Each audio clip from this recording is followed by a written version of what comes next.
Ukážeme si, ako si správne pripraviť kávu na kávovare Seco Royal Professional. Vybrali sme si kávu Zlaté zrnko, ktorá sa melie úplne najjemnejšie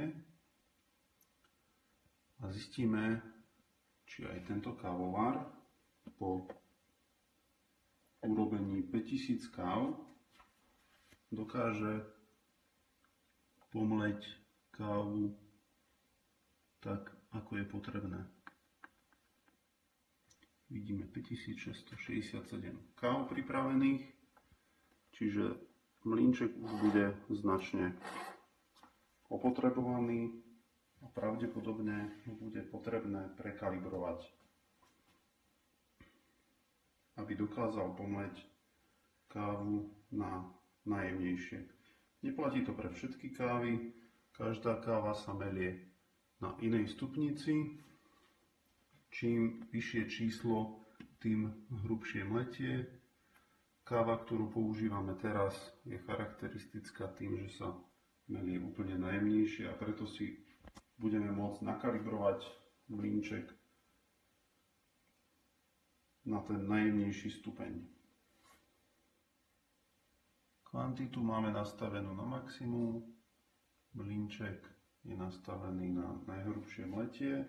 Vyskúšame, čo to urobí.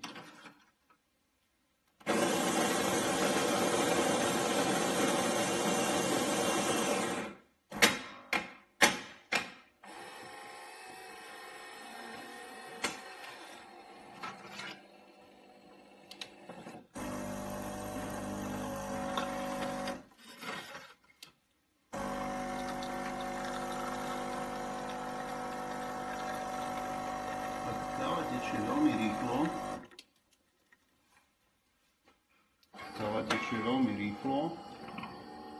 Je svetlá, znamená, že vodnatá a je potrebné nastaviť mletie na jemnejšie. Skúsime nastaviť úplne najjemnejšie mletie, čo to urobí.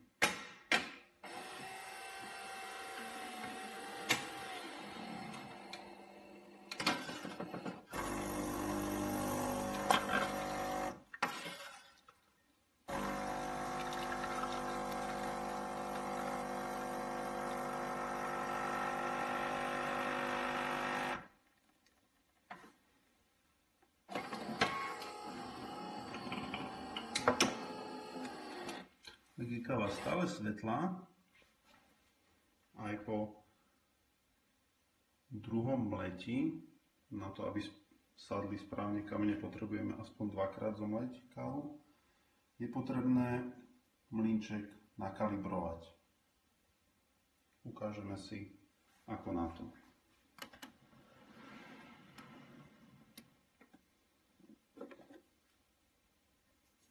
Najprv musíme vyprázdniť zásobník. Mlynček si najprv vyprázdnime a následne musíme dať von násypník odšrobovaním týchto dvoch šrobov.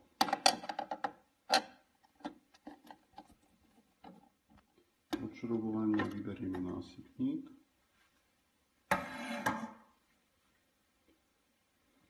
Tu vidíme posúv, ktorý treba kalibrovať. Vytiahneme.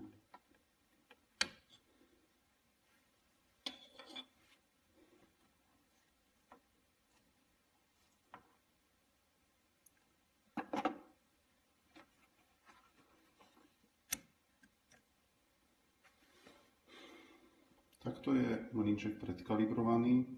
Aby sme zjemnili mletie, musíme ho posunúť smerom takto doľava.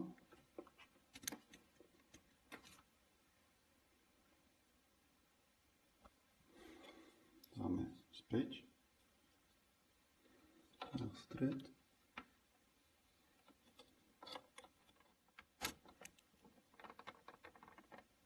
Týmto pádom sa nám posunú jednotlivé čísla smerom doľava, teda k jemnejšiemu mleťu. Následne náš mlynček dokáže mleť jemnejšie.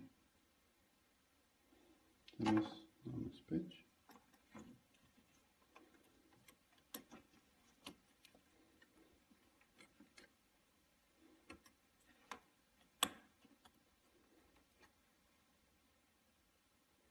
Môžeme dať späť na svetník.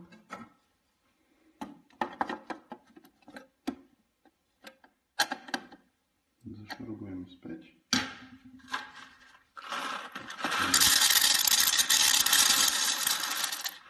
Prahu. Nastavíme si opäť na najjemnejšie.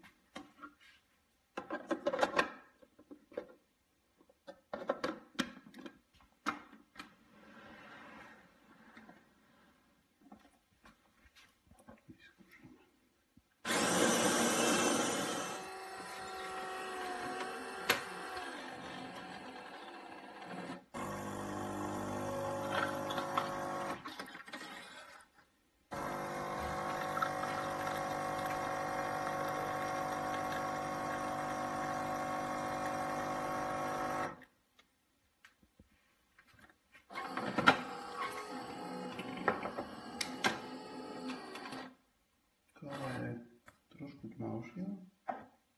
Vyskúšam ešte jednu.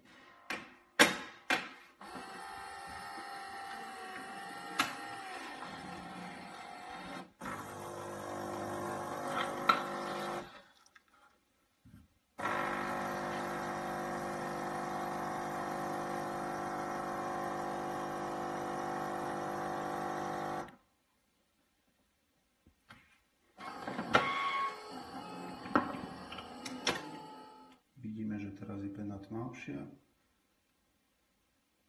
a teda káva je správne pomletá a správne pripravená.